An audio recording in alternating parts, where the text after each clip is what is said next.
Assalamualaikum warahmatullahi wabarakatuh. Nama saya Tita Kurnia, Prodi PAUD 3 semester 6, Fakultas Ilmu Tarbiyah dan Keguruan. Jadi hari ini saya bercerita tentang Nabi Sulaiman beserta pasukannya. Awal mulanya setelah Nabi Idris wafat alaihi wasallam, sedikit demi sedikit iman masyarakat mulai menipis. Iblis dan pasukannya semakin gemar menggoda mereka. Kemudian mereka mulai senang membuat patung.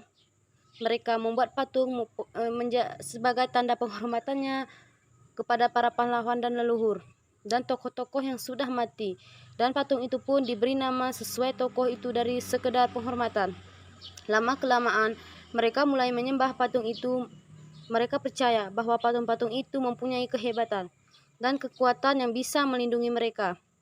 Dan senantiasa nasib mereka di atas patung adalah disembah itu ada 5 yang paling mereka agungkan. Yang pertama Wa'ad, dan kedua Syu'ab, ketiga Yahub, dan keempat Sub, dan kelima Naas. Inikah asal mula mereka menyembah berhala? Tentu saja ini semua hasil pekerjaan iblis dan pasukannya. Manusia agar tidak menyembah Allah dan masuk neraka bersama mereka.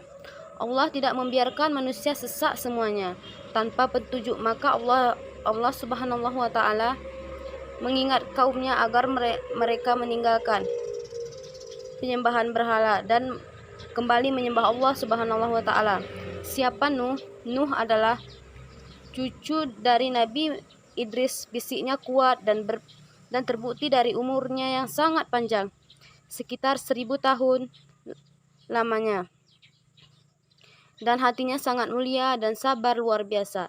Pikirannya juga sangat cerdas, rendah hati, serta taat kepada Allah dan Nabi adalah Rasul Allah Subhanahu wa taala.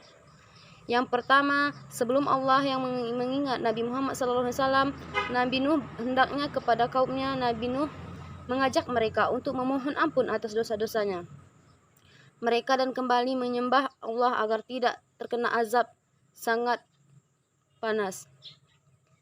Jadi di suatu masa Nabi Nuh pun tidak pernah diam-diam, tidak pernah berada di dalam rumahnya dan selalu pergi ke dalam rumah-rumah warga. Dan Nabi Nuh pun mengajak semua umat untuk mengikut ajarannya, yaitu ajaran agama Islam.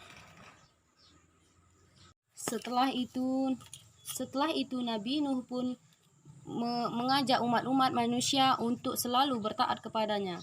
Lalu kaum masyarakat pun menjawab, hahaha, dasar kamu Sulaiman, kami tidak akan pernah mengikut ajaranmu.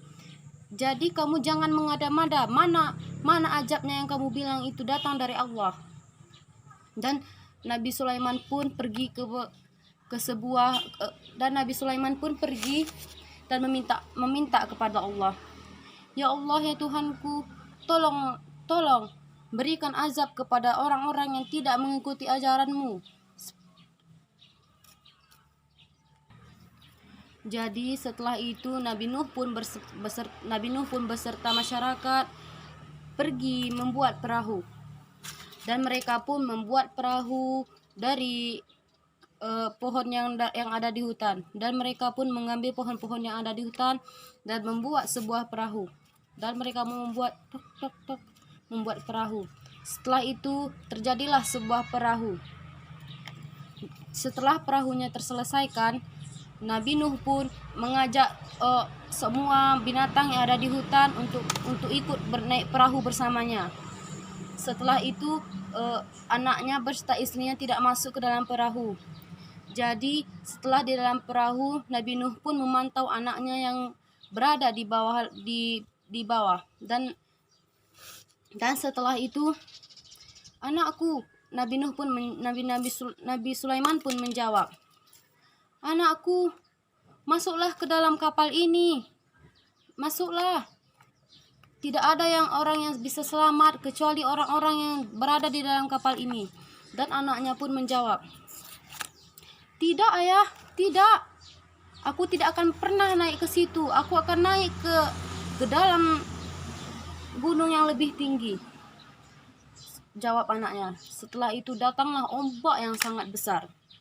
Dan di dalam ombak itu anaknya hilang begitu saja. Dan Nabi Nuh pun menjawab, "Ya Allah, ya Tuhanku, ampuni dosa anakku. Lindungilah dia ya Allah." Nabi Nuh pun meminta kepada Allah. Dan setelah itu redalah hujan dan badai pun mulai berhenti, air pun mulai surut. Mungkin ini saja yang dapat saya sampaikan. Wabillahi taufiq wal hidayah. Assalamualaikum warahmatullahi wabarakatuh.